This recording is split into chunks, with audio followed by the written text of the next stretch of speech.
খালেদা জিয়া মুমূর্ষু অবস্থায় আছে না নাই? টানা হেসরা দরকার না, কোরআন পড়া দরকার? কথা কোন না কেন? কি করা দরকার? সবার প্রিয় নেত্রী, অথচ আমরা জানি না বাচ্চা আছে না মরে গেছে। কথা কি সত্য? আমাদের সাথে ফাঁকিবাজি করা হচ্ছে। আমাদের হক আছে তার স্বাস্থ্যের ব্যাপারে আমাদের জানার। সে আলেমদেরকে ভালোবাসে নাকি বাসে না? আমার জিন্দিগিতে আমি আলেমরা কোন নেত্রীর জন্য এভাবে দোয়া করছে আমি দেখিনি। কাউমি, আলিয়া, সুন্নি যা আছে, গরম সুন্নি, ঠান্ডা সুন্নি, সবার জবানে খালেদা জিয়ার জন্য দোয়া আসেনি? কেন দোয়া করে? কারণ তিনি আলেমরে ভালোবাসেন, যার কারণে আলেমের দোয়া তার জন্য আসে না। বাংলাদেশের একমাত্র ব্যক্তি সকল অঙ্গনে যার গ্রহণযোগ্যতা আছে, কাউকে গালি দেয় নাই, হিট করে নাই, আলতু ফালতু কথা বলে নাই, কোন আলেমকে জঙ্গি নাটক সাজায়া জেলখানায় দেয় না। ভালোবাসা আসেনি? দোয়া আসেনি? দোয়া জোর করে আদায় করা যায়? দোয়া জোর করে আদায় করা যায়? দোয়া কোত্থেকে আসে? খালেদা জিয়ার জন্য দোয়া আসেনি? একবার তারা কয় বিদেশ নিব, আবার আজকে কয় নিত। এত নাটক কেন? আমাদের জানান কি অবস্থায় আছে। যদি সুস্থ থাকে আমরা দোয়া করব। আমাদের দোয়া দুইটা। বলেন আমাদের দোয়া কয়টা? যদি জীবিত থাকে দোয়া করব আল্লাহ সুস্থ করো, আর তিনি যদি চলে যায় তাহলে মাগফিরাতের দোয়া করব। কথা ঠিক কি না? অরিজিনাল খবর আমাদেরকে না দিয়া আপনারা খালেদা জিয়াকে দোয়া থেকে মাহরুম করতেছেন। কথা ঠিক নেই? আমাদের হক আসেনি? কথা কর না কেন? আল্লাহ যদি নিয়ে যেতে চায় আপনারা রাখতে পারবেন? আর আল্লাহ যদি না নেয় আপনি জোর করিয়া? আমরা চাই আল্লাহ যেন ওনার আরো হায়াত দেয়, আল্লাহ যেন ওনার হায়াতে বারাকা দান করেন। আল্লাহ যদি নিয়েই যায় তাহলে কিসের সাথে? এই তো মুমিনের দোয়া। মুমিনের দোয়া কয়টা? দুইটা, হয় নেক হায়াত, যদি ঈমানের সাথে নিয়ে যান। আমরা দোয়া করব আল্লাহুম্মা আশফি মারদানা ওয়া মারদাল মুসলিমিন। আল্লাহ তুমি সবাইরে সুস্থ করো। আমরা বলি আমিন। নামাজ পড়ছো মসজিদে, যা পাঁচ ওয়াক্ত রাজি আছি না নাই? কোরআনের বিরুদ্ধে যারা কথা বলবে তাদের সাথে আমাদের কোনো সম্পর্ক। সকালে বিকালে কোরআন পড়বেন, ফজরের পরে কোরআন পড়বেন, এই কোরআনের কর্মসূচি আমাদেরকে কি দিয়েছেন? আল্লাহ পাক বলছেন কোরআন পড়ো, আকিমিস সালাতা লিদুনুকিশ শামসি ইলা গাসাকিল লাইলি ওয়া কুরআনাল ফাজরি ইন্না কুরআনাল ফাজরি কানা মাশহুদা। সকালবেলা ঘুম থেকে জাগ্রত হও, ফজর পড়ো, ফজরে কোরআনের তেলাওয়াত করো। কারণ তোমরা যখন ফজরে কোরআনের তেলাওয়াত করো তোমাদের তেলাওয়াতের সাক্ষী আল্লাহ হয়ে যায়। আল্লাহু আকবার। কিন্তু ফজরের জামাতে আমাদের মসজিদগুলোতে মানুষের সংখ্যা কম না বেশি? বলেন ফজরের জামাতে কম না বেশি? সংখ্যাটা বাড়াবার দরকার আছে না না? চিল্লায় বলেন আছে না নাই? আল্লাহর নবী বলেছেন যারা ফজর পড়ে আল্লাহ তাদেরকে 10টা স্পেশাল মর্যাদা দিবে। 1 নাম্বার, যারা ফজরের নামাজ পড়ে তাদের সারা দিনের জামিনদার কার হাতে? আল্লাহ তার জামিনদার হয়ে যায়। 2 নাম্বার, যারা ফজরের নামাজে যায় মুনাফিকের কাতারে তাদের নাম থাকে না। নবীজি বলেছেন মুনাফিকরা ফজরের নামাজে কষ্ট, কিন্তু মুমিনের জন্য ফজরের জামাতে কোনো কষ্ট নেই। হযরতে হুযায়ফা রাদিয়াল্লাহু তাআলা আনহু বিশ্ব নবীর গোয়েন্দা বিভাগের প্রধান। আল্লাহর নবী মদিনার মুনাফিকদের একটা লিস্ট করলেন। কি করছে? মুনাফিকদের লিস্ট করে আল্লাহর নবী হুযায়ফার কাছে জমা রাখছে। নবীজি বললেন হুযায়ফা রাদিয়াল্লাহু তাআলা আনহু তুমি এটা রাখো, এই লিস্ট কাউকে দেখাবা না, তোমার কাছে জমা থাকলো, এরা মদিনার মুনাফিক। হযরতে ওমর খবর পাইছে মুনাফিকের লিস্টটা হুযায়ফা রাদিয়াল্লাহু তাআলা আনহুর কাছে আছে। তিনি দৌড়ায় হুযায়ফার কাছে যায়, বলতেছে ভাই হুযায়ফা, শুনেছি তোমার কাছে নাকি মুনাফিকের লিস্টে আছে, একটু দেখো তো আমার নামটাও কি মুনাফিকের লিস্টে আছে নাকি। হযরতে হুযায়ফা বললেন ভাই ওমর তুমি কি ফজরের নামাজের জামাত মিস করো? কয় না, কোনোদিন করি না। হযরতে হুযায়ফা বললেন ভাই ওমর যারা ফজর মিস করে না তারা কখনো মুনাফিক হতে পারে না। আল্লাহু আকবার। আল্লাহু আকবার। ফজরের জামাতের মর্যাদা যারা ফজরের নামাজ আদায় করে এশা থেকে নিয়া ফজর পর্যন্ত সারা রাত নফল ইবাদতের সওয়াব দিবে কে? তাদের রিজিকের অভাব দূর করে দিবে কে? দুনিয়ার যত পেরেশানি আছে দূর করে দিবেন কে? হযরতে ফাতেমা রাদিয়াল্লাহু তাআলা আনহা বিশ্ব নবীকে বললেন, বাবা আমি যখন পেরেশানিতে পড়ি, আমি যখন বিপদে পড়ি আমি কি করব? আল্লাহর নবী বললেন, মা তুমি নামাজে দাঁড়ায়া যাবা। আল্লাহু আকবার। কিসে দাঁড়াবা? কিসে দাঁড়াবা? হযরতে আলী রাদিয়াল্লাহু তাআলা আনহু বলেন, আমার বাড়ি রাসূলুল্লাহর মসজিদ থেকে দূরে ছিল। আল্লাহর নবী আসরের নামাজের পরে, ফজরের নামাজের পরে খালি পায়ে হেঁটে হেঁটে ফাতেমার বাড়িতে আসতেন। খালি পায়ে হাঁটা এটা রাসূলের সুন্নতের ভিতরে আছে না নাই? আর আমার দেশের লোকেরা হাঁটাহাঁটি করে না ততক্ষণ, ডায়াবেটিসে ধরে না যতক্ষণ। কথা ঠিক নেই?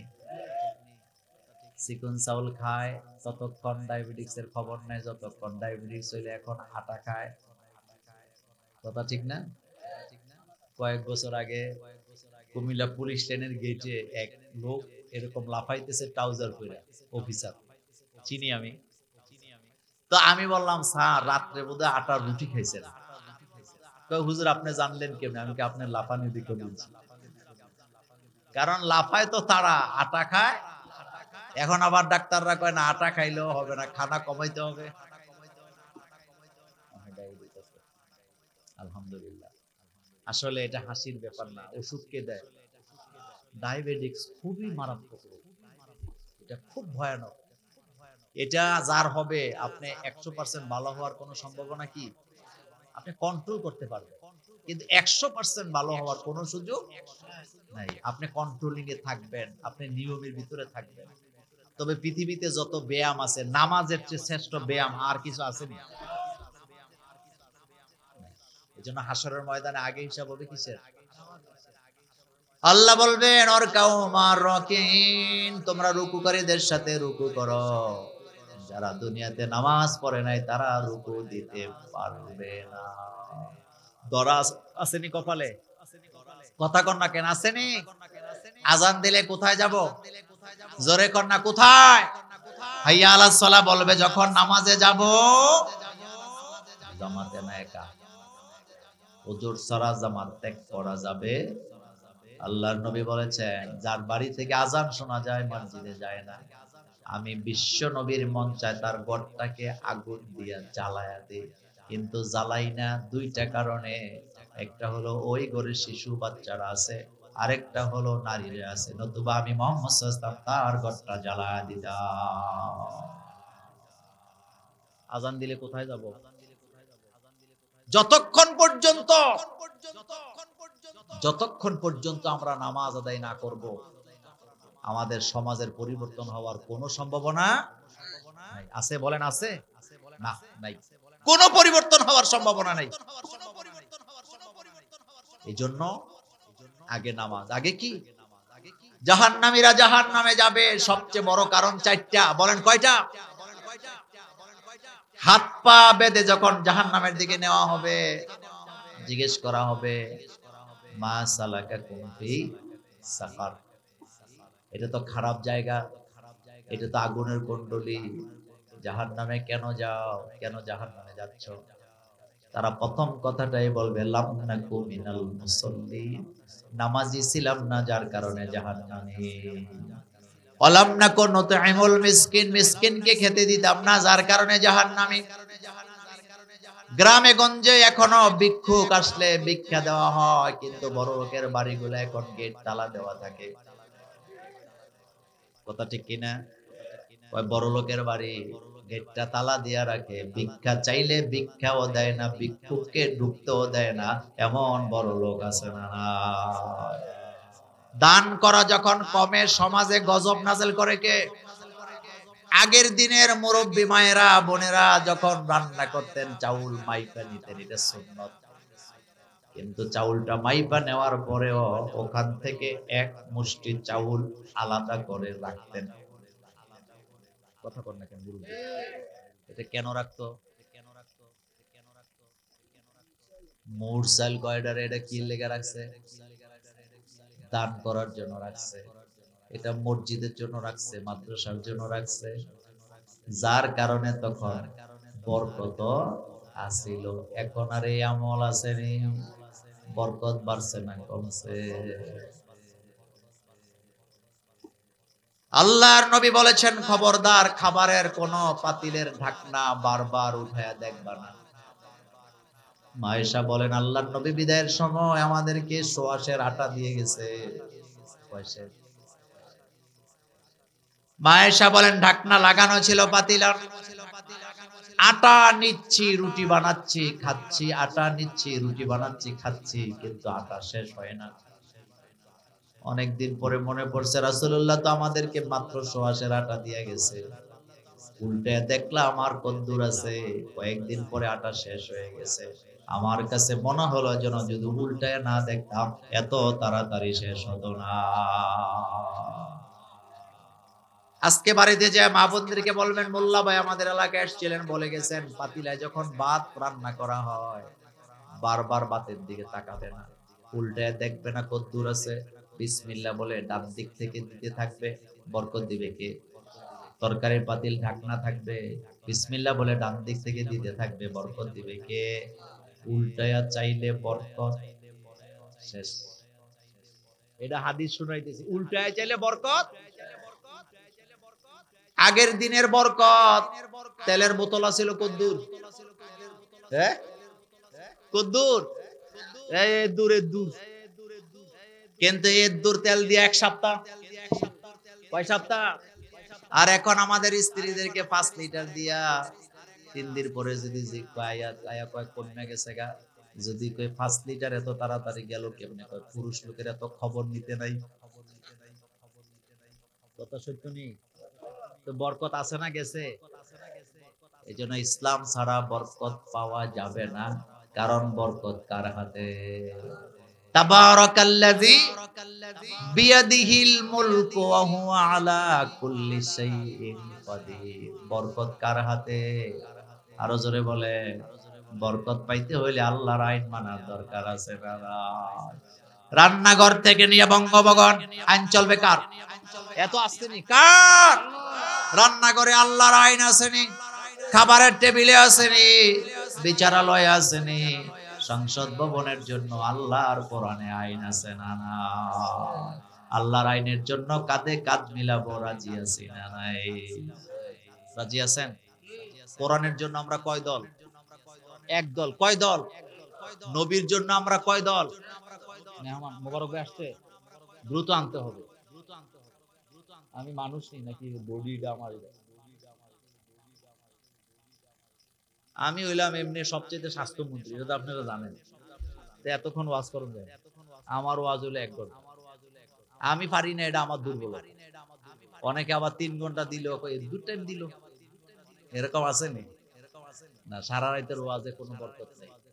এই যে বোলায় গেছি এক মাহফিলে, ওই যে ইলিশা ঘাট, কি ঘাট, তো ওইখান থেকে তো রাত্রে আর আসার সুযোগ নাই, কুয়াশার রাত, সমুদ্র পাড়ি দিতে হয়। এখন কমিটি আমারে 7টা সকালে, আপনার 7টা বাজে লঞ্চ, তো কমিটির আমি বলছি, ভাই ফজর নামাজ পড়ে কিন্তু প্রথম লঞ্চ ধরতে হবে, নতুবা দ্বিতীয় পরের দিনে মাহফিল পাবো না। হুজুর কোনো টেনশন করেন না, একেবারে ফজরের আগে এসে হাজির হন। আমি বললাম, ভাই সাবধান, পারবেন তো? কোনো সমস্যা। ফজরের নামাজ পড়ে আমরা বসে আছি, কিন্তু উনি আর ফোন ধরে না। লঞ্চ একের ইলিশা গাছের গাড়ের পাশেই মাহফিল ছিল। এখন চোখ ডলতে ডলতে আইছে, চোখ ডলতে ডলতে আইসা আমি বললাম, ভাই ফজরের নামাজ পড়ছেন নি? হুজুর আজকে মিস হয়েছে। আজগা মাহফিল করাইছে, আজগা কথা কর না, তা আজকা কি মিস হওয়া জরুরি ছিল? তো আমরা যেহেতু আজকা মাহফিল শুনতেছি, আজকার ফজর আর লাগতো না। নোয়াখালীর ভাষা কইলাম, আর লাগতো না। আওয়াজ ছোট কেন? এত ছোট আওয়াজ দিয়ে কুমিল্লা বিভাগ হইব না, তো জোরে দেন না কেন? বিভাগ লয়া ঝগড়া আসেনি আমাদের দেশে? আমি নোয়াখালীর যে মাহফিলে যাই, পোলা পাইনে কই, হুজুর বিভাগ কোনটা চান? আমি কই, যা তোরা নোয়াখালী বিভাগ হয়ে যায়। আমি এক মাহফিলে কইলাম, আমরা 49 বছর ধরে আন্দোলন করে পাই না, আর তোমরা 2025 সালের নভেম্বর মাসে আর কি বলে অক্টোবর মাসে হঠাৎ চাইয়া ভাই লেবা তোমরা 49 বছর অপেক্ষা করো না। আমরা কয় বছর? হেরা হইলো 1.5 মাস। 49 ওই যে কয় না যে আসল শাশুড়ি কি কয় কোন আপনি কোন আসল শাশুড়ি সালাম পায় না, খালা শাশুড়ি কি দেয়? পাক দেয়। হযরতে আদম আলাইহিস সালাম একজন নবী ছিলেন, প্রথম নবী পৃথিবীতে আগমনকারী। তিনি হচ্ছেন আবুল বাশার। নবী হওয়ার পরেও, আদি পিতা হওয়ার পরেও নিজের ছেলে কাবিলকে তিনি হেদায়েত দিতে পারেন নাই। পারছেন? যার কারণে কাবিলের নামের সাথে জাহান্নামী শব্দটা আছে না? বাপ নবী, বাপ আবুল বাশার, অথচ ছেলে জাহান্নামী কর্মের কারণে। হযরতে নূহ আলাইহিস সালাম নবী ছিলেন, কিন্তু নিজের ছেলে কেনানকে তিনি হেদায়েত দিতে পারেন নাই, যার কারণে কেনানের নামের সাথেও জাহান্নামী শব্দটা আছে না? তা আপনি কি বলবেন যে নবী নূহ আলাইহিস সালাম নবী হইয়া কি লাভ, উনি তো ওনার ছেলেরে হেদায়েত দিতে পারে নাই? না, নবীদেরকে আল্লাহ হেদায়েতের দায়িত্ব দেয় নাই, হেদায়েতের দায়িত্বটা আল্লাহ নিজের হাতে রেখেছেন। বলবেন নবীদের দায়িত্ব কি? নবীদের দায়িত্ব হলো শুধুমাত্র দাওয়াত দেওয়া। হযরতে লূত আলাইহিস সালাম নবী ছিলেন, নিজের স্ত্রীকে হেদায়েত করতে পারেন নাই। হযরতে ইব্রাহিম আলাইহিস সালাম নিজের আব্বা আম্মাকে হেদায়েত দিতে পারেন নাই। আপনার আমার নবী জনাবে মুহাম্মদুর রাসূলুল্লাহ সাল্লাল্লাহু আলাইহি ওয়াসাল্লাম শেষ নবী হওয়ার পরেও নিজের চাচা আবু তালিবকে তিনি হেদায়েত দিতে পারেন নাই। নবীরা যেটা পারে নাই সেটা ডক্টর হেফজুর রহমানরা কিভাবে পারবে? আপনার মাথায় এটা ঢুকে কেন? মিজানুর রহমান আতিকি, ডক্টর হেফজুর রহমানদের দায়িত্ব হলো শুধু কোরআনের দাওয়াত দেয়া। চিল্লান দিয়া বলেন হেদায়েতের মালিকানা কে? আল্লাহ। বুখারী মুসলিমের হাদিসে আসছে, আবু তালিব যেদিন মারা যায়, কুরাইশের নেতারা আবু তালিবের মাথার কাছে বসে আছে। বিশ্বনবী যায় বলতেছেন, চাচা তুমি যেই পদ্ধতিতে আমাকে ভালোবাসা দিছো, এই ভালোবাসায় জান্নাত পাবা না। কালিমা পড়া লাগবে, তাওহীদের ঘোষণা দেওয়া লাগবে, একাত্মবাদের ঘোষণা দেওয়া লাগবে। আবু তালিব কয়, বাতিজা যত কথা বলো না কেন, কালিমা আমি পড়ব না, কারণ মক্কার নেতারা আমাকে লাঞ্ছিত করবে, অপমানিত করবে। আল্লাহর নবী বললেন, চাচা তুমি কানে কানে কালিমা পড়ো আমার, আমি কারো কাছে বলবো না। চাচা কয়, না এটাও হবে না। আল্লাহর নবী বললেন, চাচা তাহলে তুমি শুধু মুখটা, ঠোঁটটাকে একটু নাড়ানাড়ি করো। হাসরের ময়দানে আল্লাহর আদালতে দাঁড়ায় বলবো, আল্লাহ আমার চাচাকে আমি দেখেছি ঠোঁট নাইরা কালিমা পড়েছে, দয়া করে তুমি আমার চাচাকে জান্নাত দিয়ে দাও। এই কথা বলার পরে আবু তালিব কয়, বাতিজা এটাও হবে না। আল্লাহর নবী কান্না শুরু করে দিছে এই চিন্তা থেকে, আল্লাহ আমি নবী হওয়ার পরও আমার চাচাকে আমি জান্নাতে নিতে পারলাম না, হেদায়েত দিতে পারলাম না। আল্লাহ রাব্বুল আলামিন আয়াত নাযিল করে জানায় দিলেন, ইন্নাকা লা তাহদি মান আহবাবতা ওয়ালাকিন্নাল্লাহা ইয়াহদি মান ইয়াশা। হাবিব আপনি চাইলেই যারে তারে ভালোবাসা দিয়ে হেদায়েত দিতে পারবেন না, কারণ হেদায়েতের চাবিটা কার কাছে? আমার কথায় কষ্ট পাইয়েন না, এটা একটা মসজিদের বার আঙ্গিনায় আমরা মাহফিল করতেছি। সাজগরের এই বাড়িতে এমন লোক তো আছেন যারা বাইরে কোথাও যখন আত্মীয়তা করতে যায়, লোকেরা জিজ্ঞাসা, তোমার বাড়ি কই? কয় আমার বাড়ি সাজগর। কোন বাড়ি? কয় মুন্সি বাড়ি, মসজিদুল্লাহ বাড়ি। কথা কন না কেন? কোন বাড়ি? কয় মসজিদুল্লাহ বাড়ি। মসজিদের কোন পাশে বাড়ি? কয় কোন পাশ মানে কি? জায়গা দিছে আমার দাদায়, আমার বাবায়, আমরা মসজিদ বানাইছি। আত্মীয়তা করতে গেলে, কোথাও বেড়াতে গেলে পরিচয় দেয় সাজগর আমার মসজিদুল্লাহ বাড়ি, কিন্তু ফজরে, মাগরিবে, এশার নামাজে মসজিদওয়ালা বাড়ির লোকগুলার চেহারাগুলা খুঁজে পাওয়া যায় না, এমন বাটপারও আছে না?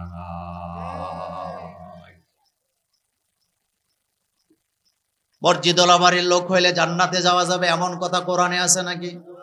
যদি এই দাবি করেন তাহলে আবু জাহিল কি দোষ করছে? হেদায়েত আল্লাহ দেন। এই মাহফিলে এমন লোক আছে 20 কিলোমিটার দূর থেকে কষ্ট করে মাহফিলে এসেছে, আছে না নাই? আবার বাড়ির কাছে মাহফিল, এখনো আসতে পারে নাই, ঘরে বসে বিড়ি টানে, এমন কপাল পোড়াও আছে না? কোরআন সবার ভাগ্যের পরিবর্তন করতে আসে নাই, মুছে তেল দিয়েন না। আল্লাহর নবীকে আল্লাহ বলছেন তাহা মা আনজালনা আলাইকাল কুরআনা লিতাশকা। নবী, কোরআন আমি নাযিল করেছি, আপনি ক্লেশে পড়ে যাবেন, বিপদগ্রস্ত হবেন, কষ্টে পতিত হবে, এই জন্য তো কোরআন নাযিল করি নাই। আমি কোরআন নাযিল করেছি ভাগ্যের পরিবর্তন করার জন্য। এই আয়াত দলিল পেশ করেছে কোরআনের আইন ছাড়া জাতির ভাগ্যের পরিবর্তন করা যাবে না। আমার সাজঘরের বাইরে একটা কথার জবাব জোরে দিবেন, কোরআন আল্লাহ জীবিত মানুষের জন্য নাযিল করছে নাকি মরা মানুষের জন্য? মরা মানুষের কোরআনের কোনো দরকার আসেনি। কোরআনের একটা আয়াত আপনি দেখাতে পারবেন না যে আয়াতটা আল্লাহ মরা মানুষের জন্য নাযিল করছে। বরং প্রত্যেকটা আয়াত আল্লাহ জীবিত মানুষের জন্য নাযিল করছে। কিন্তু কপাল পরা মুসলমান, জীবিত মানুষেরা যত না কোরআন পড়ে, মুদ্দরের জন্য তার চেয়ে বেশি খতমের ব্যবস্থা আছে না?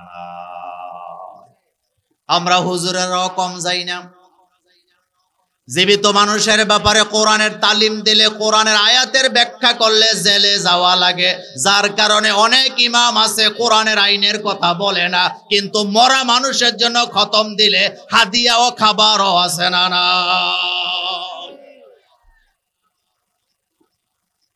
কথা কি বলবো? বলার জন্যই তো আমার আনছেন। কোরআন কি জীবিত মানুষের জন্য না মরা মানুষের জন্য? তাহলে মরা মানুষের জন্য কেন কোরআন পড়েন? কারণ আমার মতো কিছু হুজুর আছে, মরা মানুষের জন্য খতম দিলে খাওয়াও পাওয়া যায়, আবার টাকাও পাওয়া যায়, কিন্তু আল্লাহর কোরআনের আইনের কথা বললে জেল জরিমানা আছে না? হুদাল্লিন নাস, এই কোরআন আল্লাহ মানুষের হেদায়েতের জন্য নাযিল করেছেন। আলিফ লাম রা, কিতাবুন আনজালনাহু ইলাইকা লিতুখরিজান নাসা মিনাজ যুলুমাতি ইলান নূর। নবী, কিতাব আমি আপনার প্রতি নাযিল করেছি লিতুখরিজান নাসা মিনাজ যুলুমাতি ইলান নূর, যাতে করে মানব মণ্ডলীকে অন্ধকার থেকে আলোর পথ দেখাতে পারেন। মনে কষ্ট নিয়েন না। কোরআনের আইন যারা চায় তাদের দোষ একটা, তারা আল্লাহর জমিনে কোরআনের আইন চায়, কিন্তু কোরআনের আইনের বিরুদ্ধে যারা রাজনীতি করে, তারা চাঁদাবাজি করার পরেও, টেন্ডারবাজি করার পরেও, রাস্তা খাওয়ার পরেও, কাবিকা খাওয়ার পরেও, তাদের পেছনে দলে দলে ছুটে বিড়ি খাওয়ার আশায় এমন মুসলমানও আছে না?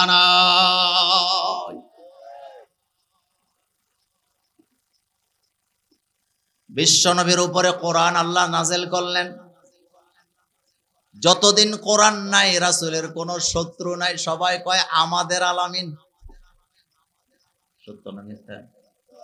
আমাদের আলামিন, আমাদের প্রিয় আলামিন, আমাদের বিশ্বাসী আলামিন, সবাই কয়। আবু জহল দলে নাই, আবু লাহাব নাই, উতবা নাই, সাইবা নাই, মুগিরারা নাই, সবাই কয় আমাদের আলামিন।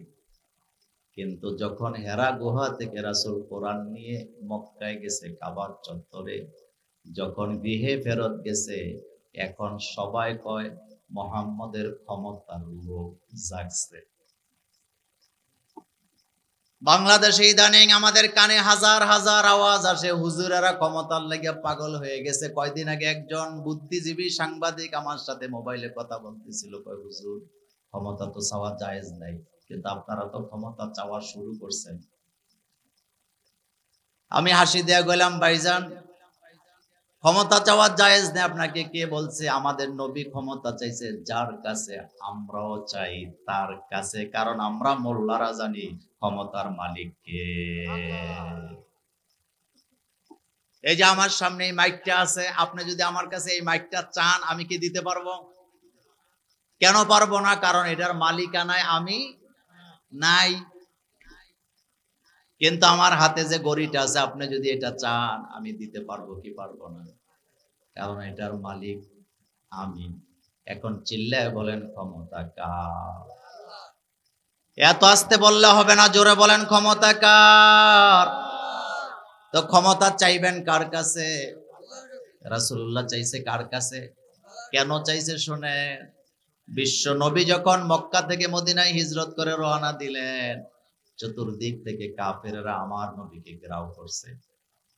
কয় দিক থেকে? চতুর্দিক থেকে রাসূলকে তারা ঘেরাও করেছে হত্যা করার জন্য। কাফেরদের হাতে বল্লম আছে, অস্ত্র আছে, দা আছে, খন্তা আছে, কুড়াল আছে। আল্লাহর নবীকে তারা হত্যা করতে চায়, কিন্তু বিশ্ব নবীর হাতে কিছুই নাই, খালি হাত। আল্লাহর নবী নিচের দিকে তাকায়, দেখে পায়ের নিচে বালি দেখা যায়। কি দেখা যায়? জোরে বলেন কি দেখা যায়?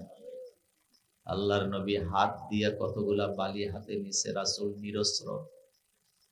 বালিগুলা হাতে নিয়ে রাসূল পড়তেছে ইয়াসিন ওয়াল কুরআনিল হাকীম ইন্নাকা লামিনাল মুরসালিন আলা সিরাতিন মুস্তাকিম। পড়তে পড়তে লা ইউবসিরুন পর্যন্ত রাসূল পড়লেন। আল্লাহর নবী নিজের হাতের বালিগুলাকে ছুঁড়ে দিলেন। রাসূলের হাতে বালি, তাদের হাতে অস্ত্র। হাতের বালিগুলা যখন ছুঁড়ে দিলেন, এক একটা বালিকে আল্লাহ এত পাওয়ারফুল বানায় দিলেন, এক একটা বালির আঘাতে কাফেরদের চোখের অবস্থা এমন হলো, আমার নবীকে আঘাত করা তো দূরের কথা, আমার নবীর চেহারা মোবারক দেখা তাদের নসিব হলো না।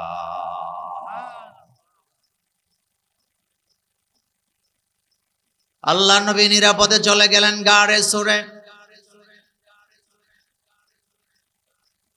কাফেররা আমার নবীকে দেখলো না, নবী বালি ছুঁড়ে দিলেন, বালির আঘাতে তারা অন্ধ। কিছুদিন যাওয়ার পরে আল্লাহ পাক বলছেন, হাবিব মা রমাইতা ইজ রমাইতা ওয়ালাকিন্নাল্লাহা রমা। মা রমাইতা, আপনি মারেন নাই, ইজ রমাইতা, যখন আপনি মারছিলেন। মনোযোগ আছে নি? বালি মারছিল কে? নবী মারে নাই? নবী মারে নাই তো আল্লাহ বলতেছে মা রমাইতা, আপনি মারেন নাই, ইজ রমাইতা, যখন আপনি মারছিলেন। ও ব্রাহ্মণ পাড়ার ভাইয়েরা, নবীজি বালি মারছে কত পার্সেন্ট সত্য? 100-তে 100% সত্য। কিন্তু আল্লাহ বলতেছে মা রমাইতা, আপনি মারেন নাই, ইজ রমাইতা, যখন আপনি মারছিলেন। তো আল্লাহ তো বলতেছে যখন আপনি মেরেছিলেন। তো মাল্যটাকে আল্লাহ নিজেই জবাব দিচ্ছেন, ওয়ালাকিন্নাল্লাহা রমা। নবী আপনি মারেন নাই, যখন আপনি মেরেছিলেন আমি আল্লাহ নিজের হাতে মেরেছি।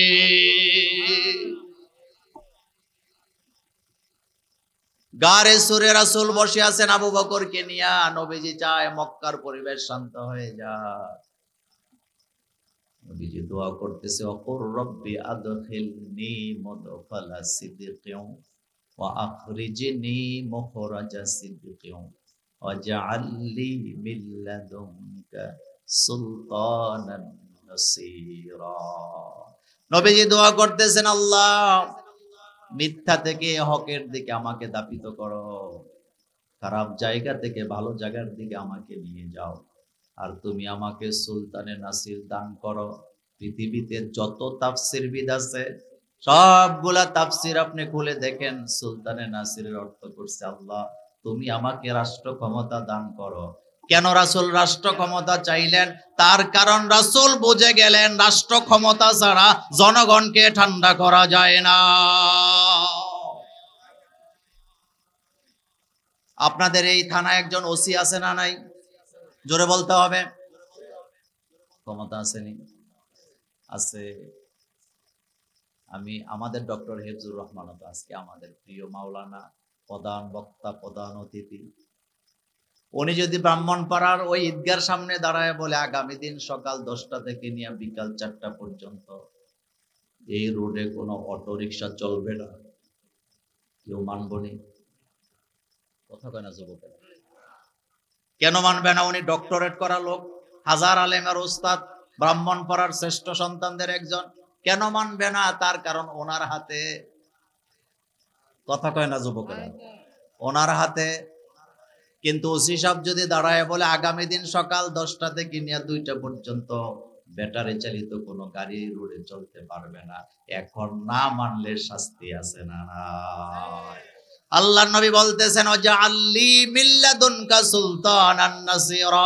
আল্লাহর নবী বুঝে গেছেন রাষ্ট্র ক্ষমতা ছাড়া সুদখোরকে শাস্তি দেওয়া যায় না, জিনাকারকে শাস্তি দেওয়া যায় না। আমার কলিজার ভাইয়েরা, যারা চুরি করে চোরকে শাস্তি দেওয়া যায় না।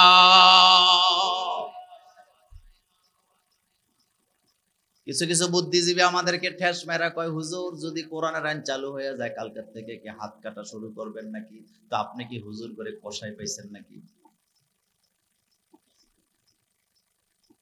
বিশ্বাস করেন কোরআনের আইন যেদিন চালু হবে সেদিন থেকে হাত কাটবে না এমনটা রাসূলুল্লাহ করে নাই। তাহলে আপনি বলবেন মোল্লা ভাই কাটবে কবে? 18 কোটি মানুষের খাদ্যের নিরাপত্তা দেওয়া হবে না যতক্ষণ, একটা চোরের হাতও কাটা হবে না ততক্ষণ। মনোযোগ আছে নি আপনাদের? খাদ্যের অভাব নাই, খাদ্যের। এরপরও যদি চুরি করে বুঝতে হবে এটা কাসলত খারাপ হয়ে গেছে। বাংলাদেশের কোন ঘুষখোর আপনি খুঁজে পাবেন না যে ছেলে মেয়ের অভাবের তাড়নায় ঘুষ খায়। একজনও কি পাইবেন? একজন ঘুষখোর কি দেখাইতে পারবেন বাংলাদেশে যে হেতের ঘরে চাউল নাই, ডাল নাই, তরকারি নাই, মুরগি নাই, ছেলে মেয়ের খাবার নাই, এই দুঃখে যন্ত্রণায় কষ্টে অভাবে পড়া ঘুষ খাইছে, একজনের নামও কি বলতে পারবেন? তাহলে ঘুষটা কেন খায়? হয় ছেলে মেয়েরে বিদেশে লেখাপড়া করাই দেওয়া হবে, নতুবা ঢাকার শহরে একটা বাড়ি বানাতে হবে, অথবা বাংলাদেশের টাকা দিয়া সিঙ্গাপুরে চিকিৎসা নেওয়া লাগবে, অথবা বেগম পাড়ায় বাড়ি বানাতে হবে। এই নেশায় চুরি ডাকাইতি তার কলমের ভিতরে আছে না? না,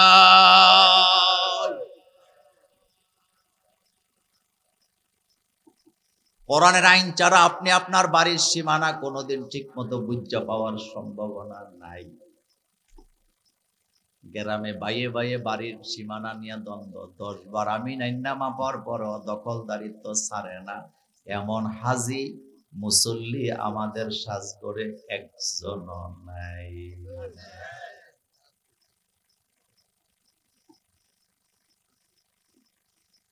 10 বার আমি নানছে, কয়বার? জোরে বলেন কয়বার? কিন্তু ওনার ক্ষমতা বেশি, দাপট বেশি, উনি সমাজে নেতৃত্ব দেয়, ওনার ছেলেরা প্রভাবশালী, উনি নিজেও প্রভাবশালী। আসেনি? 10 হাত, 5 হাত অথবা 1 বিঘত বছরের পর বছর আরেকজনের জায়গা দখল করে রাখে, রাস্তা দেয় না, রাস্তা বন্ধ করে রাখে, লাশটা পর্যন্ত বের করা যায় না, রাস্তা দিবেই না, এমন ডাকাইত আছে না? না, কথা কি বলবো? সবাই বলে না বলবো? এমন লোক আসেনি? হজ করে লাভ হইব নি? উমরা করে লাভ হবে নি? আমাদের ডক্টর হেফজুর রহমান ভাই যেখান থেকে ছেড়েছিলেন ওই জায়গাটায় টাচ করি। তিনি বলেছেন আত্মীয়তার সম্পর্ক যারা ছিন্ন করে তারা জান্নাতি না জাহান্নামী? কথা কম না কেন? এমন লোক আমাদের সাজ ধরে না। যারা গোশ খায় তারা জান্নাতি না জাহান্নামী? কুমিল্লা রেস কোর্স এক ইঞ্জিনিয়ার আমারে আজ থেকে অনেক বছর আগে কয়, মোল্লা ভাই জান্নাতে কিন্তু ঘর বানায় লাইছি। আমি গেলাম, ভাইজান কেমনে বানাইলেন? আপনি তো ওয়াজ করছেন যারা মসজিদ বানায় তারা জান্নাতে ঘর বানায়, তা আমি কিন্তু মসজিদ বানাইছি, আমিও জান্নাতে যাব। আমি বললাম হালাল টাকা না হারাম টাকা? কয় 100% বেতনেরটা দিছি। কয় মোল্লা ভাই যেটা বেতন পাই এটা মসজিদে দেই, মাদ্রাসায় দেই, দান করি, কিন্তু যেটা গোশ খাই এটা নিয়ে রুই মাছ খাই, মুরগি খাই, গোশত খাই। কথা বুঝছেননি? আমি বললাম ঠিক আছে, জান্নাত আল্লাহ যেহেতু ওয়াদা করছে যারা মসজিদ বানাবে তাদের জন্য জান্নাতে ঘর বানাবে, তা আপনি তো জান্নাতে ঘর বানাইছেন, কিন্তু জান্নাতে যাইতে হইলে শারীরিক ফিটনেস লাগে নাকি লাগে না? মুরব্বী বাবারা সজাগ আছেননি? আর্মিতে যাইতে হইলে শারীরিক ফিটনেস লাগেনি? যুবকরা কথা কয় না। পুলিশে ভর্তি হইলে শারীরিক ফিটনেস লাগেনি? তো জান্নাতে যাইতে হইলে বোধহয় শারীরিক ফিটনেস লাগবে না? তো জান্নাতে যাওয়ার শারীরিক ফিটনেস কি? আমি কইলাম ভাইজান অতি চালাকের গলায় দড়ি কই কেমনে? আমি কইলাম যেহেতু মসজিদ বানাইছেন আল্লাহ জান্নাতে ঘর বানাবেন, কোনো সন্দেহ নাই, কিন্তু যেই শরীর এটা কিন্তু জান্নাতে যাবে না। কয় কেন? আমি বলি নাই, রাসূলুল্লাহ বলে গেছেন লা ইয়াদখুলুল জান্নাতা জাসাদুন গুযিয়া বিল হারাম। যেই শরীরে রক্ত মাংস তৈরি হয়েছে হারাম খাবার দিয়া, এই দেহ আল্লাহর জান্নাতে যাবে না। আল্লাহু আকবার বলো মিয়া।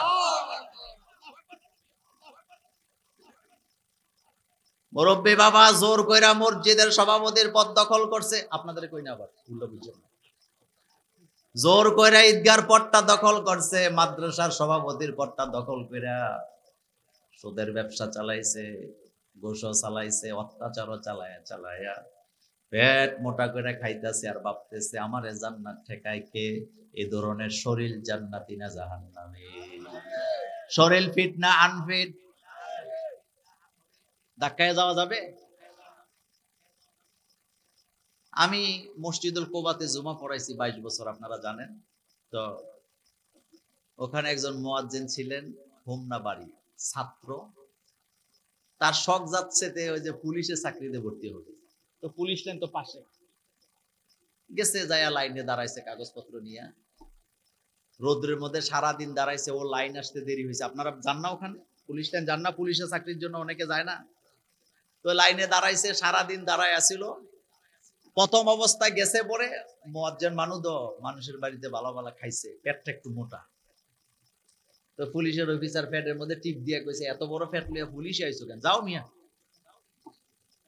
পুলিশের চাকরির সিস্টেম হইলো ভর্তি হওয়ার সময় পেট ছোট হওয়া লাগবে, কিন্তু পরে বড় হইলে কোনো, পরে বড় হয় কি খাইয়া? হ্যাঁ ঠিক। তো উনি সন্ধ্যার পরে আইছে, মন টন খারাপ, মুখটা কালা হয়ে আছে। তাই আমি বললাম যে কি অবস্থা, আপনি চেহারা টেহারা কালো, এত কষ্ট করলে লাভ হয়েছে নি? কয় হুজুর কি লাভ হইব? আমারে গুতা দিয়ে আমার বলে পেট বড়। তার মনে বুঝে গেছে পেট বড় হওয়াতে তিনি ফিট না আনফিট? তো যিনি হারাম খায় তিনার শরীরে রক্ত মাংস হালাল না হারাম? এবার জোরে বলেন ওই শরীর জান্নাতে যাওয়ার জন্য ফিট না আনফিট? এটা মোল্লার কথা না আল্লাহর কথা। শুধু জান্নাতে ঘর বানালে হবে না, জান্নাতে যাওয়ার জন্য নিজেকে ফিট করতে হবে, তৈরি করতে হবে। যদি করতে হয় হালাল খাবারের দরকার আছে না? বিশ্বাস করেন ইসলাম লাগবে। কি লাগবে বলেন? কি লাগবে? ইসলাম ছাড়া বাঁচার কোনো রাস্তা, ইসলাম ছাড়া সম্মান পাওয়ারও কোনো রাস্তা নাই। এই জন্য ইসলাম ছাড়া অন্য কোনো কিছুকে মানার কোনো সুযোগও নাই। আল্লাহ পাক বলছেন আফা গায়রা দীনিল্লাহি ইয়াবগুনা ওয়া লাহু আসলামা মান ফিস সামাওয়াতি ওয়াল আরদি তাওআও ওয়া কারহা।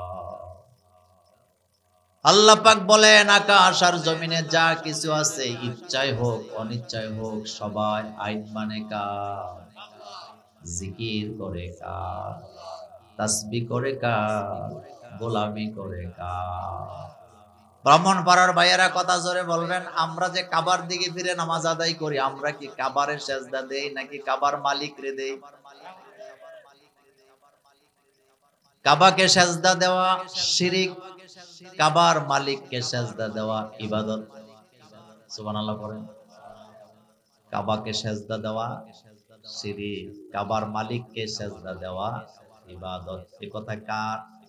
ফালিয়াবুদু, পড়েন সবাই, ফালিয়াবুদু রাব্ব হাযাল বাইত আল্লাযী আত'আমাহুম মিন জু' ওয়া আমানাহুম মিন খাউফ। গোলামি করতে হবে আল্লাহ।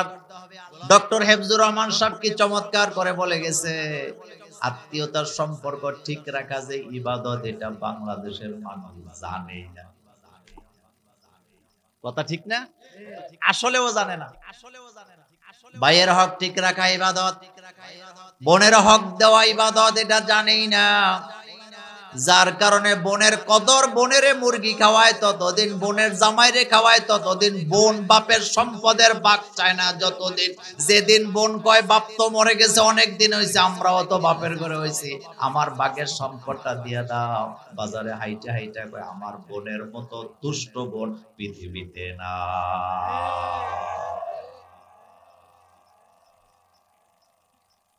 আসেনি? একেবারে অন্তর থেকে বলেন, আপনি যে বাড়িটাতে থাকেন, আপনার বাপ যে বাড়িটা দিয়ে গেছে, এই বাড়ির থেকে বোধহয় বোনেরা বাগটাক পাইতো না। উঁচা বা উঁচা জমি যেটা বিছনা বাড়ি কয়, আপনারা কি উঁচা বাড়ি যেটা না, এরকম সারা বাড়ি, বিটা বাড়ি আছে না, উঁচা জমিন যেটা, এটারে কি কয়? এটা বোধহয় বোনেরা পাবে না, কিন্তু দেয়নি। ডাইরেক্ট এটার মধ্যে বাড়ি করে বাড়ির বাক্যে বোনেরা পায় নাকি? তো পাইবি কই? আপনাদের এলাকায় বিল আছে নি? বিলের আপনারা কি কন? ওই জমির মাঝখানে, বিলের মাঝখানে 2 শতক বন্ধের দেয়, যেটা বেচা হয় না, জমিনে হয় না, এমন বাটপার আছে না?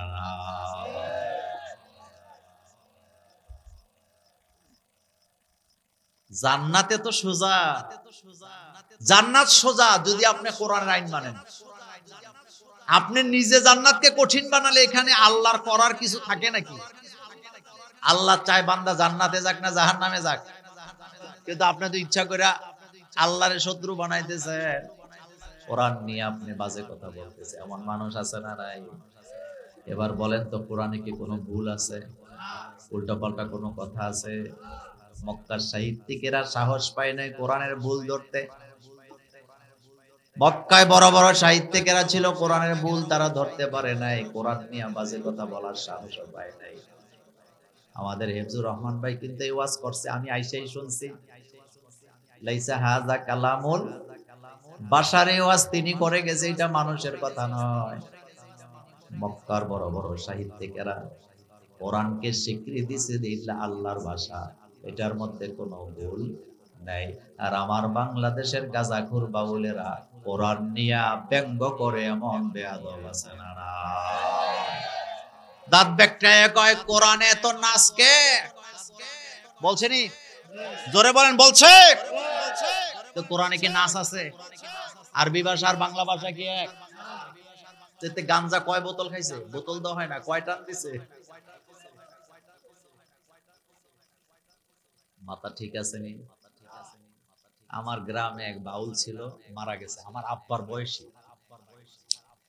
তো আমারে ছাত্র জীবন তখন আমারে বলতেছে, তোমরা যে সূরা লাহাব দিয়া নামাজ পড়ো, তোমাদের নামাজ হবে।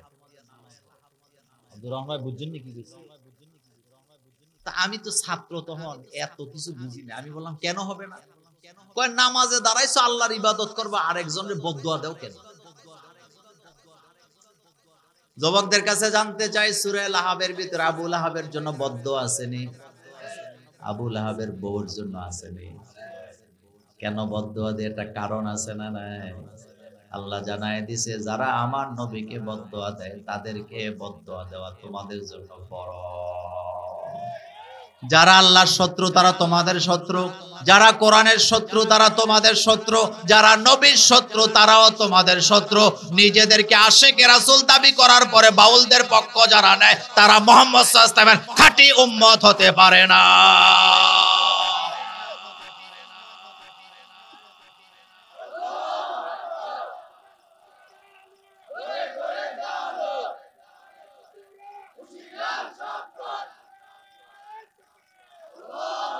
আমারে বলতেছে, তোমরা যে সূরা লাহাব দিয়া নামাজ পড়ো, নামাজে দাঁড়ায় বদদুয়া করো কেন? তোমাদের নামাজ হবে না। এখন আপনাদের কি মনে হয় নামাজ হইব নি? বদদুয়া কি আমরা ইচ্ছা করে দেই নাকি খুঁজা নিছে? এতে রাসূলুল্লাহর বদদুয়া দিতেছে, তাব্বালাকা মুহাম্মদ, মুহাম্মদ তুমি ধ্বংস হয়ে যাও। আল্লাহ কয় আবু লাহাব এক মুখ দিয়ে আমার নবীরে বদদুয়া দিছে, আমি আমার নবীর কয়েক হাজার কোটি মানুষ লাগায়া দিলাম, কিয়ামত পর্যন্ত বদদুয়া চলবে। সুবহানাল্লাহ। বাইজিয়া তাব্বাত ইয়াদা সূরা পারেননি? আজকে থেকে বেশি বেশি পড়বেন, পড়েন তাব্বাত ইয়াদা, সবাই তাব্বাত ইয়াদা আবি লাহাবিন ওয়া তাব্বা মা আগনা আনহু মালুহু ওয়া মা কাসাব সায়াসলা নারান যাতা লাহাবিন ওয়া ইমরাআতু হাম্মালাতাল হাতাব ফি জিদিহা হাবলুম মিন মাসাদ। আবু লাহাব শেষ, তার স্ত্রীও, কারণ দুইটাই শত্রু ছিল মুহাম্মদ সাল্লাল্লাহু আলাইহি ওয়াসাল্লামের। মুহাম্মদ সাল্লাল্লাহু আলাইহি ওয়াসাল্লামের সাথে যারা শত্রুতা করে তারা কখনো আমাদের বন্ধু হতে।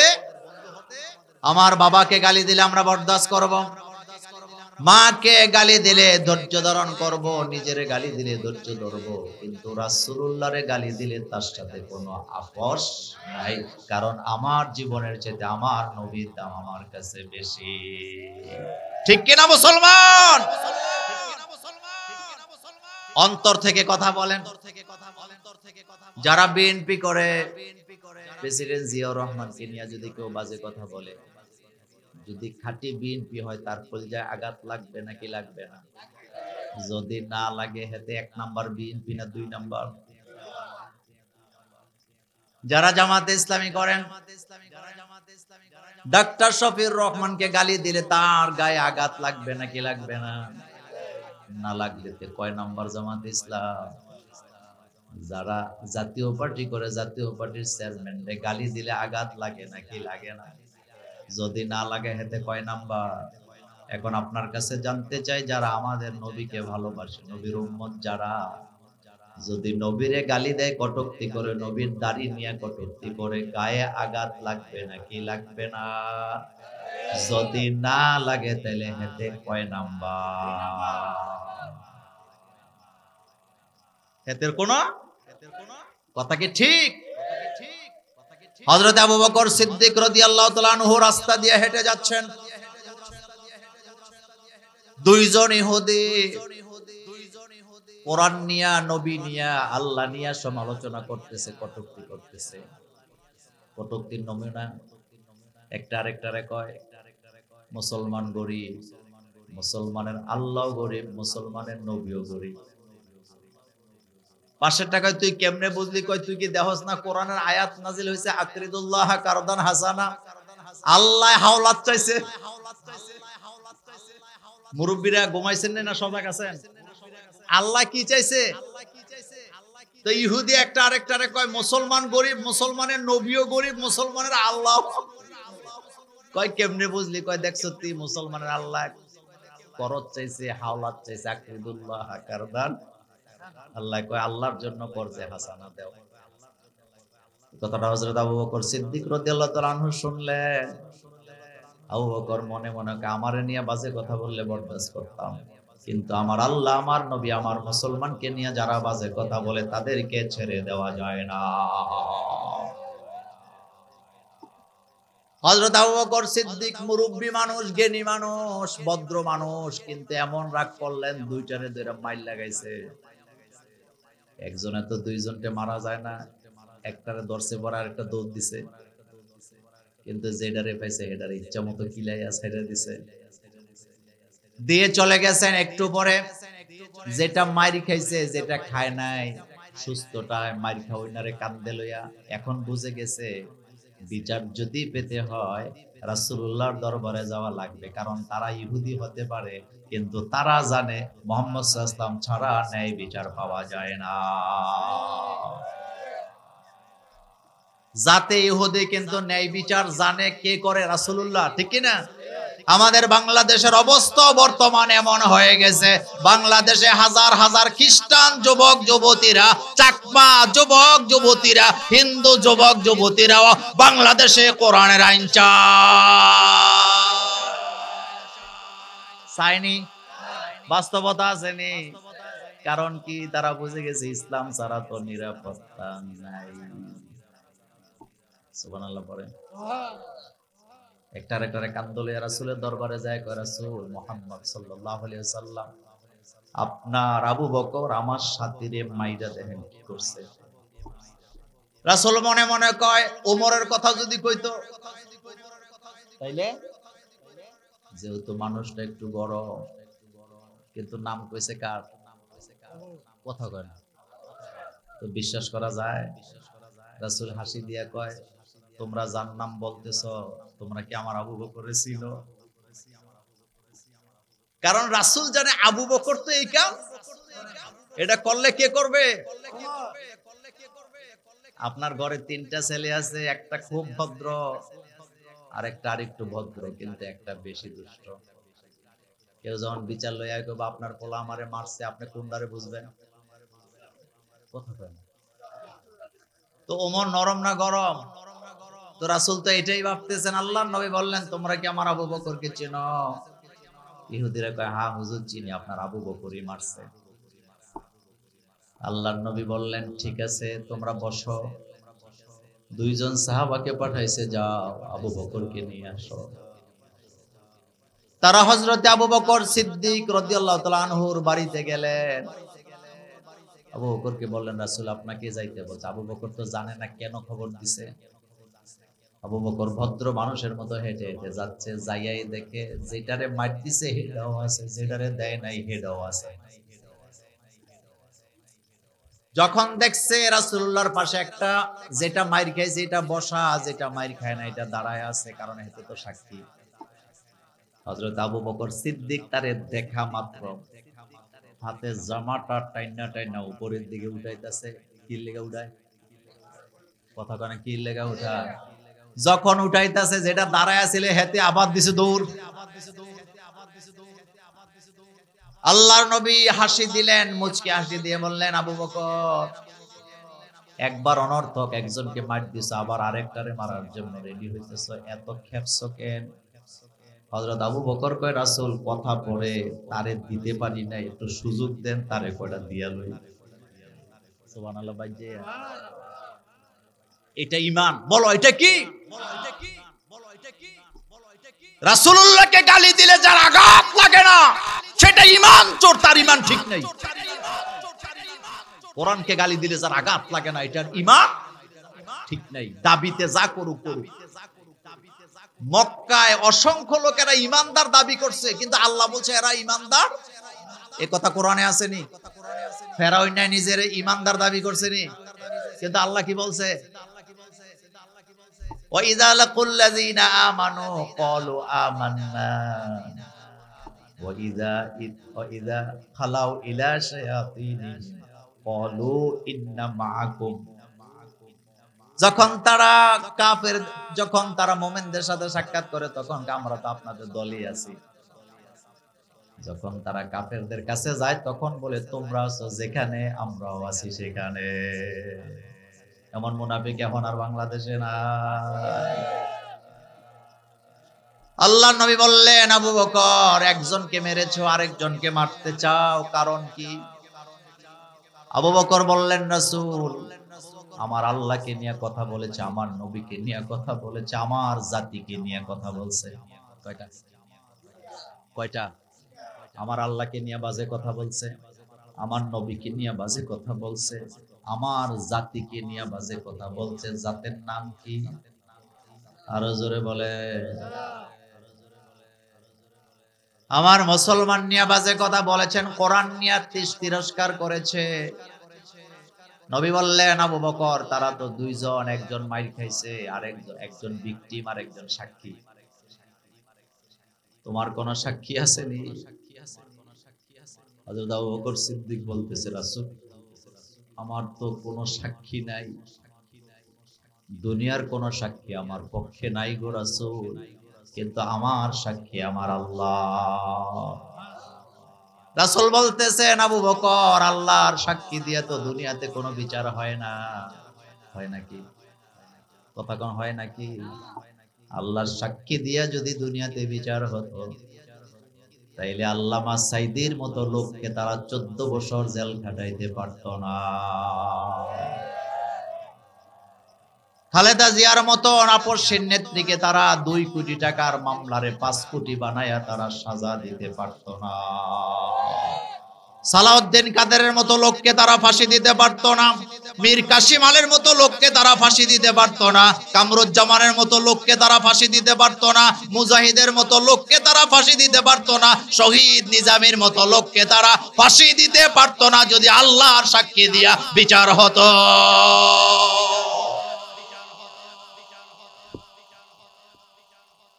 আবু বকর বললেন, রাসূল, আমার তো আল্লাহ ছাড়া কেউ সাক্ষী দুনিয়াতে নাই। রাসূল কয়, না, আল্লাহর সাক্ষী দিয়া তো দুনিয়াতে বিচার হয় না। আসলে কি হয়? কথা বলেন, হয়?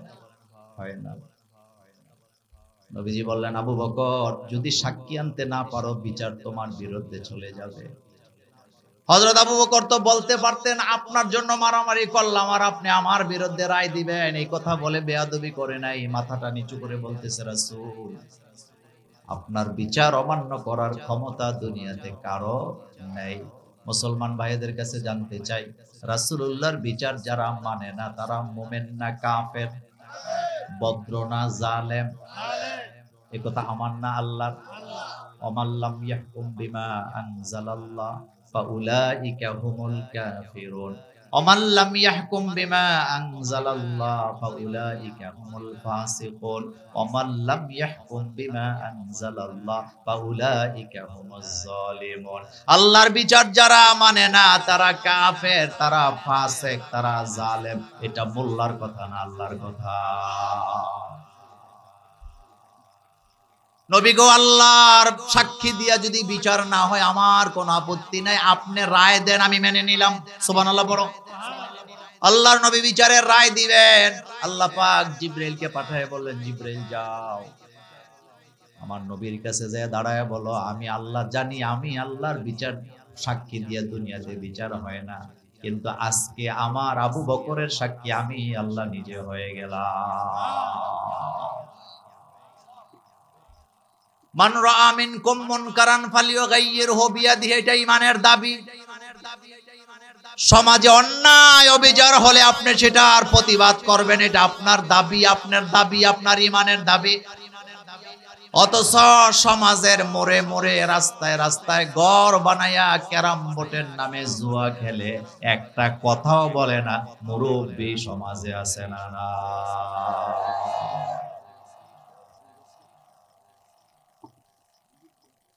গত কিছুদিন আগে এক জায়গা দিয়ে যাচ্ছিলাম, আমার সাথে আমার পিএস, আমার ড্রাইভার আছে। দেখি 3 মাথা এক লগে, 4 মাথা। কয় মাথা? এমনি রয়েছে, একটা মাথার লগে আরেকটা লাগায় নিচের দিকে কি যেন তাকায় আছে। আমি মনে করলাম পিঁপড়া টিপড়া মারে নাকি, গনে নাকি। আমার সহকারে আমারে কয়, না স্যার, পিঁপড়া মারে না, লুডু খেলে। তা আমি কই, লুডু গর্দ দেখা যায় না, মোবাইলে খেলে। এমন যুবক আমাদের সাজঘরে।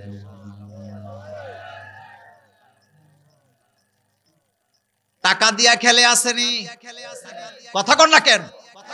তো টাকা দিয়ে খেললে এটা কি জুয়া হয় নাই? ক্যারাম বোর্ড খেলে টাকা দিয়ে এমন যুবক আসেনি কোন কাম কাজ করে না, বাপের হোটেলে খায়, ভাই বিদেশ থেকে টাকা পাঠায় অথবা বাপে বিদেশ থেকে টাকা পাঠায়, হে জুয়া খেলে হাইটা হাইটা, এমন বিকলঙ্গ আছে না? তুই বিকলঙ্গ, তোর আত্মা নাই, সেজন্য তুই কামাই না করে জুয়া খেলে। জুয়া খেলা হালাল না হারাম? এত আসতে কেন হালাল না হারাম?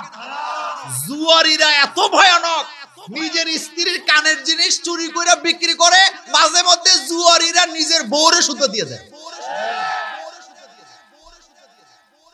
কথা কি সত্য? আবার কিছু আছে বাদাইম্যা, গড় জামাই যাইয়া হোর বাড়ির সম্পদ শেষ করে।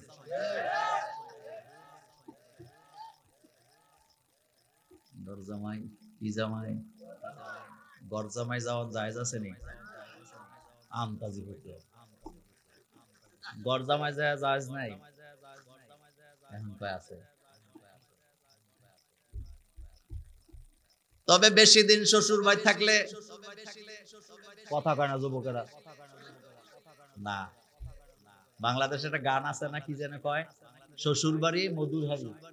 তবে একটা কথা ঠিক, শ্বশুর বাড়ির জামাই কিন্তু বুড়ো হয় না কোনোদিন। এটা 80 বছর বয়সে গেলেও আমাদের জামাই আছে। আমি জানি বাবুরে ভালো লাগে। কবি ওই যে গান গাইছে কি, শ্বশুর বাড়ি 2-4 দিনের বেশি থাকলে।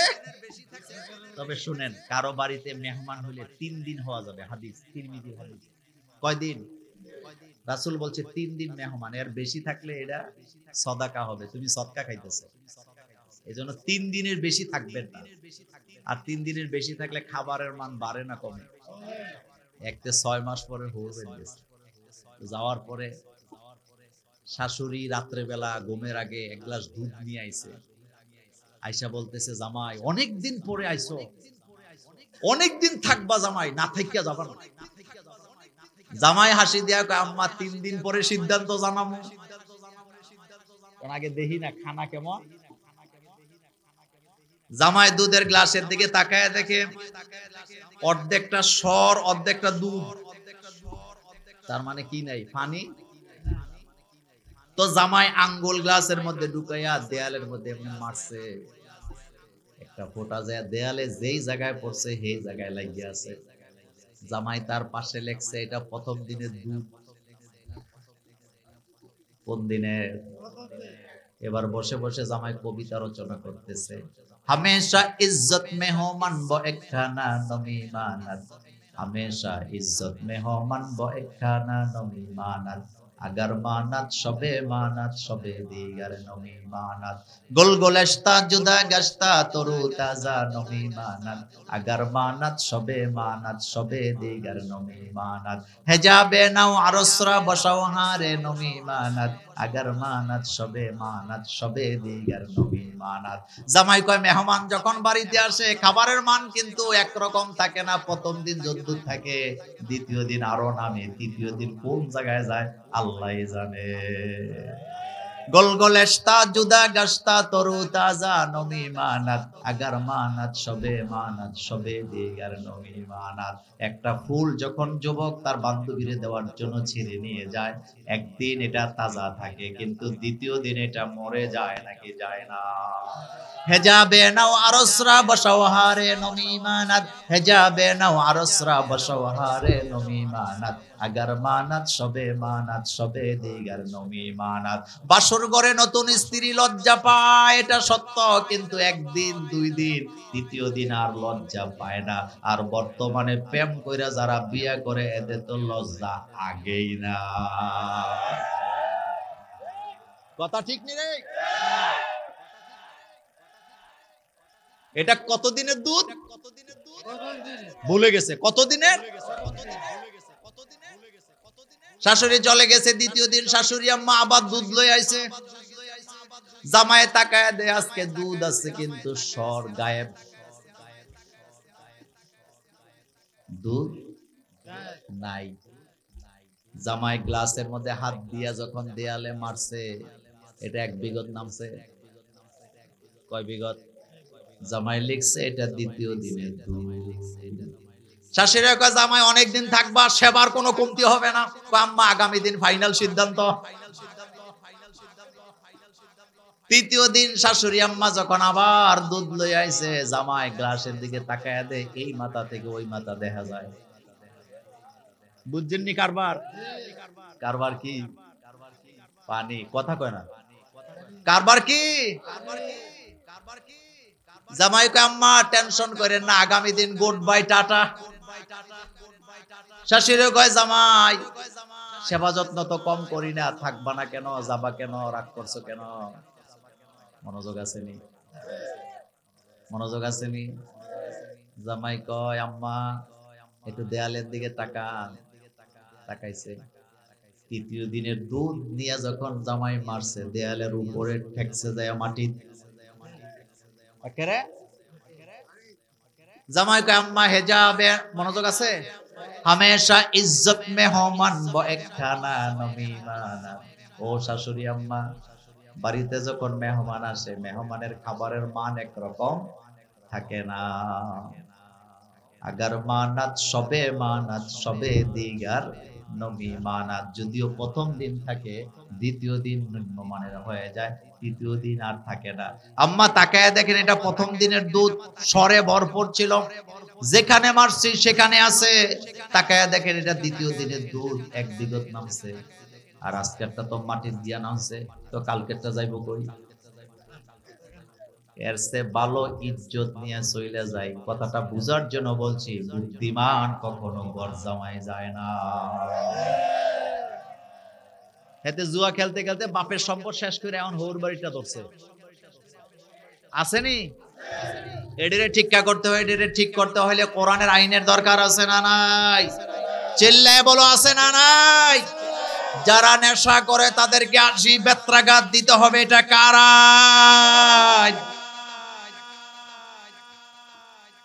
ওই পুকুরের চিপায়, বাসজারের চিপায়, জঙ্গলের চিপায় বয়ে বয়ে হেঁটে গাঁজা খায়। আপনাদের ব্রাহ্মণ পাড়া নাই? হ্যাঁ, গাঁজার নাম দিছে সিদ্ধি। ওই যে লালনের আখড়ায় বাউলের গোষ্ঠী কয় কয় এটা গাঁজা না, এটা সবজি, এটা বলে ভিটামিন সি। বলছে না? এবার লালনের আখড়া 12.5 মণ গাঁজা বিক্রি হয়েছে মাত্র। কয় মণ? কথা কয় না, কয় মণ? এদের মাথা ঠিক আছে নি? বাউল মানে আউল, বলেন বাউল মানে? বাউলদের কথা বিশ্বাস করলে ইমান থাকবো নি? কিন্তু আমাদের দেশে অনেকে বাউলরে আল্লাহর ওলি মনে করে, কারণ বাউলরা মানুষের নেক সুরতে ধোঁকা দেয়। কি সুরতে? আচ্ছা, শয়তান যে জান্নাতে আদম হাওয়াকে ধোঁকা দিতে গেছিল, এটা কি বদ সুরতে না নেক সুরতে?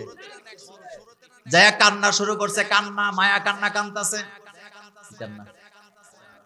আমি মাঝে মধ্যে বলি, ইবলিস শয়তান জান্নাতে হাওয়া আর আদমের সামনে যেমনে কাঁদছে, বর্তমানে পোলা মায়া অবৈধ প্রেমে জড়ায় এমনি কাঁদা জীবনটা নষ্ট করে আছে না? এই কান্না হালাল না হারাম? এই কান্না ঘরে না ধ্বংস করে? কথা কত না কেন? এই কান্না কিন্তু প্রেম করি না, পোলা পায় নেনে নাই। মোবাইল চেক করলে বুঝা যাবে। আপনাদের ওই যে কসবা এর থেকে কাছে না, কসবার একটা মাহফিলে গেছিলাম, আকসিনা না কি জানি, সুন্দর একটা যুবক আইয়া আমার একটা হুজুর একটা ছবি তুললাম। তা আমি তার চেহারার দিকে তাকাই দিয়ে, অনেক সুন্দর। আমি কইলাম তুই সত্যি করে কই ফ্যাম করস নি? কই হুজুর দুইটা করি। এখন যদি মোবাইলটি চেক করতাম তাইলে আবিষ্কার হইতো, জানো শুনো মনু। খবরদার, খবরদার, চরিত্রবান ছেলেরা কখনো বিয়ের আগে। আবার তুমি যে ওই যে মুছে তেল দিতেছ, যে আমি ফ্যাম করি, ঘুরছি বুকছি লইয়া যাবো, এদিকে দেবো, কান্দে হাত দেবো, তো তুই যেটা পাবি হেডেই পাবি।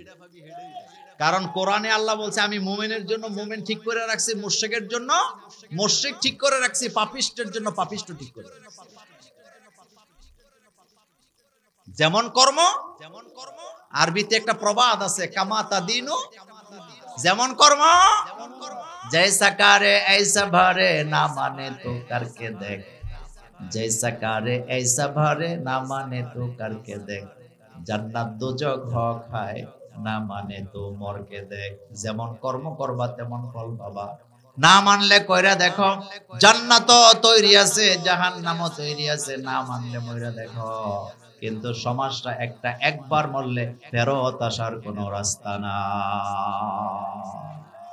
আইন মানব কার, মাথা নত করবো কার কাছে, ভয় পাবো কাকে, মরা লাগবে কি লাগবে না, মাটির নিচে যাওয়া লাগবে কি লাগবে না। মিনহা খলাকনাকুম, পড়েন সবাই, মিনহা খলাকনাকুম ওয়া ফিহা নুঈদুকুম ওয়া মিনহা নুখরিজুকুম তারাতান উখরা। মরা লাগবে কি লাগবে না, মৃত্যু যখন আসবে 1 সেকেন্ড সময় বাড়ানো যাবে তো? জোরে বলেন যাবে? নবীজি বলেছেন, লাকিনু মাউতাকুম লা ইলাহা ইল্লাল্লাহ, মুমূর্ষু ব্যক্তির পাশে বসো, কালিমা পড়তে থাকো। তোমার কালিমার সাথে যদি মুমূর্ষু ব্যক্তি কালিমা পড়ে মারা যায়, আল্লাহর জান্নাতে চলে যাবে। খালেদা জিয়া মুমূর্ষু অবস্থায় আছে না নাই? টানা হেসরা দরকার না, কোরআন পড়া দরকার। কথা কোন না কেন? কি করা দরকার? সবার প্রিয় নেত্রী, অথচ আমরা জানি না বাচ্চা আছে না মরে গেছে। কথা কি সত্য? আমাদের সাথে ফাঁকিবাজি করা হচ্ছে। আমাদের হক আছে তার স্বাস্থ্যের ব্যাপারে আমাদের জানার। সে আলেমদেরকে ভালোবাসে নাকি বাসে না? আমার জিন্দিগিতে আমি আলেমরা কোন নেত্রীর জন্য এভাবে দোয়া করছে আমি দেখিনি। কাউমি, আলিয়া, সুন্নি যা আছে, গরম সুন্নি, ঠান্ডা সুন্নি, সবার জবানে খালেদা জিয়ার জন্য দোয়া আসেনি? কেন দোয়া করে? কারণ তিনি আলেমরে ভালোবাসেন, যার কারণে আলেমের দোয়া তার জন্য আসে না। বাংলাদেশের একমাত্র ব্যক্তি সকল অঙ্গনে যার গ্রহণযোগ্যতা আছে, কাউকে গালি দেয় নাই, হিট করে নাই, আলতু ফালতু কথা বলে নাই, কোন আলেমকে জঙ্গি নাটক সাজায়া জেলখানায় দেয় না। ভালোবাসা আসেনি? দোয়া আসেনি? দোয়া জোর করে আদায় করা যায়? দোয়া জোর করে আদায় করা যায়? দোয়া কোত্থেকে আসে?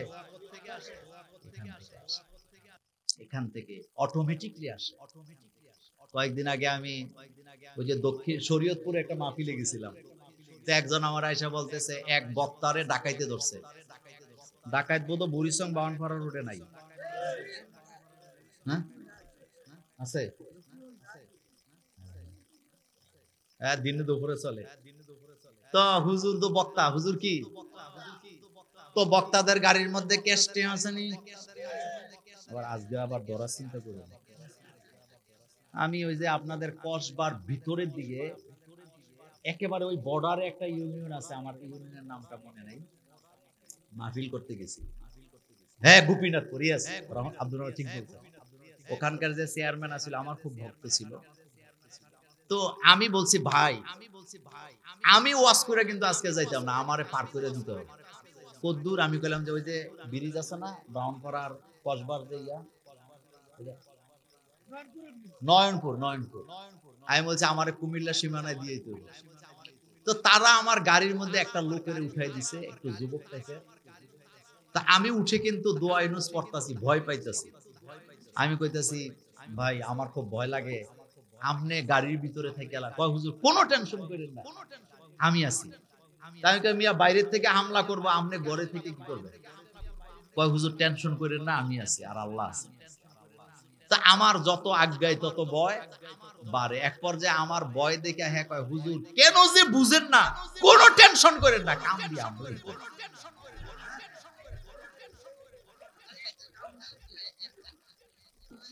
এবার বুঝছেন নি কথা কর না কেন? আনোয়ার চেয়ারম্যান ভাই বোধ, আনোয়ার চেয়ারম্যান আসলে একজন, হ্যাঁ মনে পড়ছে আমার, খুব ভালো মা, আমার খুবই ভক্ত তিনি লোক উঠাই দিছে, কয় মোল্লা মেরে দিয়ে। আরেকবার তো উনি নিজে আইসা আমারে দিয়ে গেছে, উনি হুন্ডার বহর নিয়া, এই আনোয়ার চেয়ারম্যান ভাই উনি আইসা আমাকে একেবারে কুমিল্লা সীমানায় দিয়ে গেছে। কথাটা বললাম কেন, এগুলো আসেনি? তো হুজুরে দইরা ক্যাশ টিয়া পাইছে, পাইয়া সারছে হুজুরের টাকা দিয়ে নিছে, নিয়া মোবাইলটা নেয় নাই, ঘড়ি টড়ি নেয় নাই। এরপরে হুজুরকে একটা হাসি দেন, কি দেন? তো হুজুর হাসি আইনি তখন, হুজুর দিছে হাসি, একটু দোয়া করে দেন। আচ্ছা দোয়াটা কি করার দরকার কোন তো? হ্যাঁ, যারা ইমামদেরকে কষ্ট দেন গ্রামে এরকম আসেনি, আপনি যে জিলাপি লইয়া যান দোয়া আনতেন, আসলে হুজুর অন্তর থেকে দোয়া করে না, এই বেটা মুহে মুহে কইরা দেয়, কিন্তু এই দোয়া কবুল হওয়ার কোনো সম্ভাবনা। দোয়া হইলো যেটা অন্তর থেকে আসে, কি আব্দুর রহমান ভাই? দোয়া হইলো যেটা অন্তর থেকে আসে। আপনি জোর করে আমার থেকে দোয়া চেলে লাভ হইব কি? এই দোয়া আল্লাহর দরবারে কবুল হওয়ার কোনো সম্ভাবনা। অন্তর থেকে দোয়া যেটা জানাজার দোয়া, ঠিক কি না? আমরা যখন জানাজায় দাঁড়াই আমাদের অন্তর থেকে দোয়া আছে না নাই? আল্লাহুম্মা গফিরলি হাইয়িনা, পড়েন আল্লাহুম্মা গফিরলি হাইয়িনা ওয়া মাইয়িতিনা ওয়া শাহিদিনা ওয়া গায়িবিনা ওয়া সাগীরিনা ওয়া কাবীরিনা ওয়া যাকারিনা ওয়া উনসা। লাভ নাই। তো ইনশাআল্লাহ আল্লাহ পাক যেন কবুল করেন, আমরা বলি আমিন। আইছেনি মোবারক ভাই আসছে? আইতেছো তো আধা ঘন্টা ধরে কইতাছো তোমরা।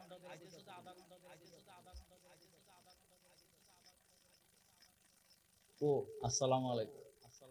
আলহামদুলিল্লাহ পড়ি। আমার প্রিয় মানুষ, আমার বন্ধুবর ডক্টর মোবারক ভাই এসে গেছেন। তিনি আপনাদের সামনে এখন কথা বলবেন তিনি কথা বলার পরে আমরা মুনাজাত দেব ইনশাআল্লাহ। ওনাকে মাইক দিয়ে দেন, সরাসরি একটা লোক উঠবেন না, এরপরে একসাথে মুনাজাত দিয়ে আমরা চলে যাব ইনশাআল্লাহ।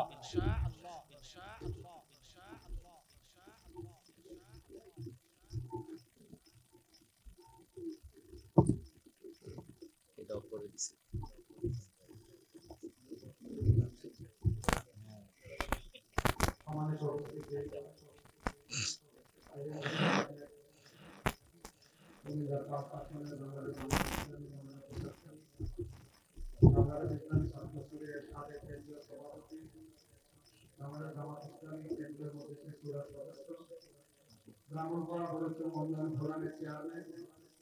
আপনার আমার সুপরিচিত